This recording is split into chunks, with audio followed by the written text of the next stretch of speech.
اللہم صلی علی محمد وعلی آلہ وبارک وسلم۔ لاکھوں کروڑوں درود و سلام امام الانبیاء شافع محشر محمد مصطفیٰ احمد مجتبیٰ صلی اللہ علیہ وسلم اور ان کی آل طیبین طاہرین پر۔ تو میرے بھائیوں اور میری بہنوں، نکاح اللہ کی عبادت ہے اور زنا اللہ کی نافرمانی ہے۔ جب نکاح اللہ کی عبادت ہوئی تو نکاح کے جتنے مسائل ہیں ان مسائل کا پوچھنا اور اسے حل کرنا یہ بھی عبادت ہے، اور عبادت کے کرنے میں اگر کوئی پریشانی ہے، کوئی عیب ہے تو اسے بھی دور کرنا چاہیے۔ آج کل آپ لوگوں کے جو مسائل واٹس ایپ پہ مجھے آتے ہیں ساری دنیا سے، انڈیا، بنگلہ دیش، پاکستان، امریکہ، یو کے، تو ایک مسئلہ دوستوں کا بہت زیادہ ہوتا ہے۔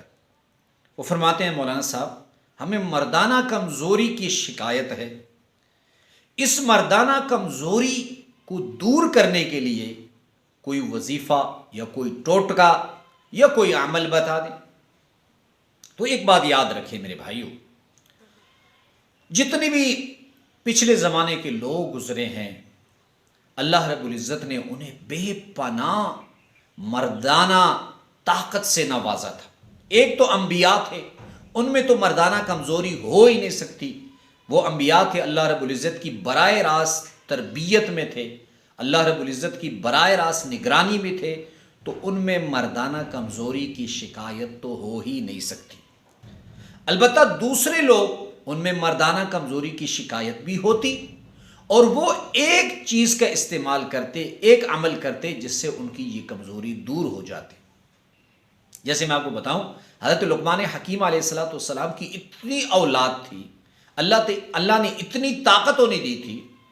ایک کتاب ہے کتاب المعرفہ، اس میں لکھا ہے کہ حضرت لقمان حکیم کی صرف ایک حادثے میں 100 بیٹے وفات پا گئے تھے، اور ایک جگہ کتاب المعرفہ میں لکھا ہے کہ حضرت خالد بن ولید رضی اللہ عنہ کے ایک حادثے میں 40 بیٹے وفات پا گئے تھے۔ تو اس سے آپ اندازہ لگائیے کہ ان کی کتنی اولادیں تھیں اور اللہ رب العزت نے انہیں کتنی طاقت سے نوازا تھا۔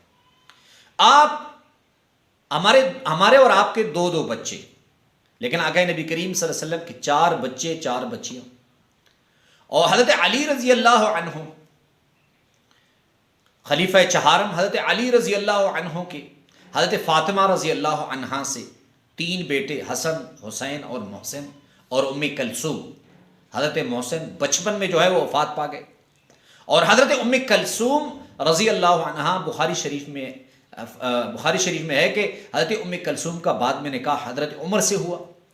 تو بہرحال بتانا یہ مقصود تھا کہ جب حضرت فاطمہ رضی اللہ عنہا کا انتقال ہوا تو حضرت علی المرتضیٰ رضی اللہ عنہ نے اس کے بعد ایک قبیلہ بنی حلیف میں نکاح کیا ایک نوجوان لڑکی سے۔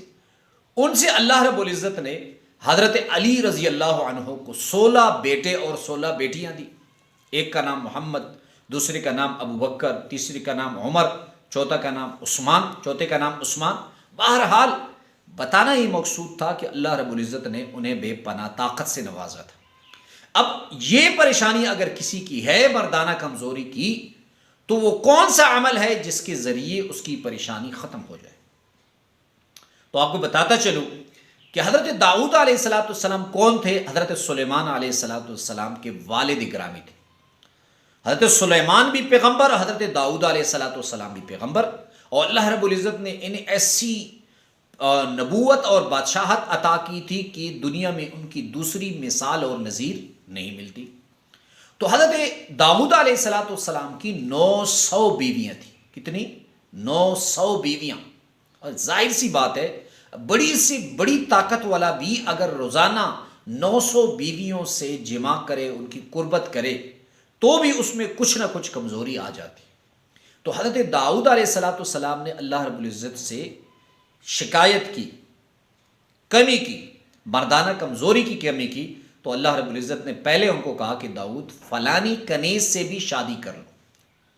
تو حضرت داؤد علیہ السلام نے ان سے شادی کی، اور اس کے بعد اللہ رب العزت نے اس کنیز سے حضرت سلیمان علیہ السلام حضرت داؤد علیہ السلام کو عطا کی، یعنی اولاد دی حضرت سلیمان علیہ السلام کی شکل پہ۔ تو اللہ رب العزت نے حضرت داؤد علیہ السلام کو کہا کہ داؤد تم اپنی مردانہ طاقت کے لیے انڈا شوق سے کھایا کرو۔ اب اگر آپ لوگوں میں کسی کا مسئلہ ہے مردانہ کمزوری کا، تو وہ ایک انڈا روزانہ پابندی سے کھا لیا کرے۔ اب اللہ رب العزت نے حضرت داؤد علیہ السلام کو فرمایا ہے کہ داؤد تم انڈا شوق سے کھایا کرو۔